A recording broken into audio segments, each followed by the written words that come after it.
This is Eddie Hearn, Matchroom Boxing. You are watching Sporting Icons. You don't need to be anywhere else.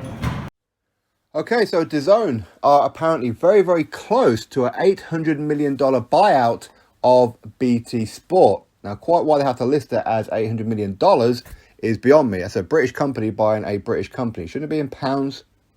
Anyway, I digress. Now, for DAZN to do that, that's a power move right there. Huge, huge power move. Because not only are they going to be getting all the boxing rights and all the other kind of sports that BT Sport do, but obviously the big ones will be the Premier League football and the Champions League. That's huge, absolutely huge. So that will put them very, very close at the top of the ladder when it comes to sport in the UK. It will then legitimately be rivaling Sky Sports. Obviously here in the UK, we pay the £8 a month for boxing, but they get football on board. Obviously everybody who's got BT Sport, who likes their product, will then shift over to DAZN. Yes, that will probably mean that the price of £8 a month is soon to go up, for sure. Now, moving into the boxing, what does that mean for Frank Warren? I know I've covered this in a couple of videos before, and Frank Warren has come across like he's not real happy about the whole process of it. He keeps stating that he's got to deal with BT Sport, and BT Sport is what's going to have to show his fight nights. Now, ultimately, like any kind of takeover, I've been involved in a couple. Like at either end of it, I've had companies bought out and of course buy out other companies, where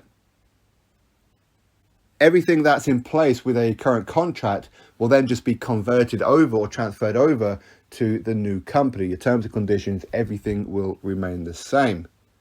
Ultimately, with a lot of companies, and obviously depending on the kind of work that you do, some people just have a ongoing contract, but Frank Warren will have a contract with a deadline on it. So would that mean that DAZN will just go up to his deadline and then cut him off? Maybe, it's possible. Or they could just renegotiate his contract even before his contract is due to close. They could do that, offer him more money, and it's probably in their best interest to do so.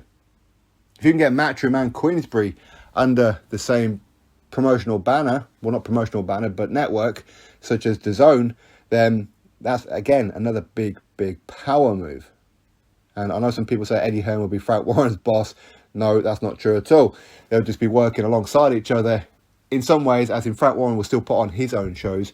Eddie Hearn will still put on his own shows, much like they do in America with Eddie Hearn and Oscar De La Hoya. They put on their own shows. They don't really interact with each other too much. So I'd imagine it will probably be going along them lines. Now, when will this deal go ahead? Difficult to tell. Difficult to tell. Don't know yet if it's going to be anytime soon. Then all the kind of talk, again, I'm going to talk about briefly the Tyson Fury Dillian Whyte situation, where it could go to purse bids, where obviously Eddie Hearn, he's going to want it on DAZN. Currently Frank Warren will want it on BT Sport. Well, if the takeover gets complete before that fight, then both of them will pretty much bid in together to get it on DAZN. So obviously that's going to make it quite difficult for Sky Sports and whatever else.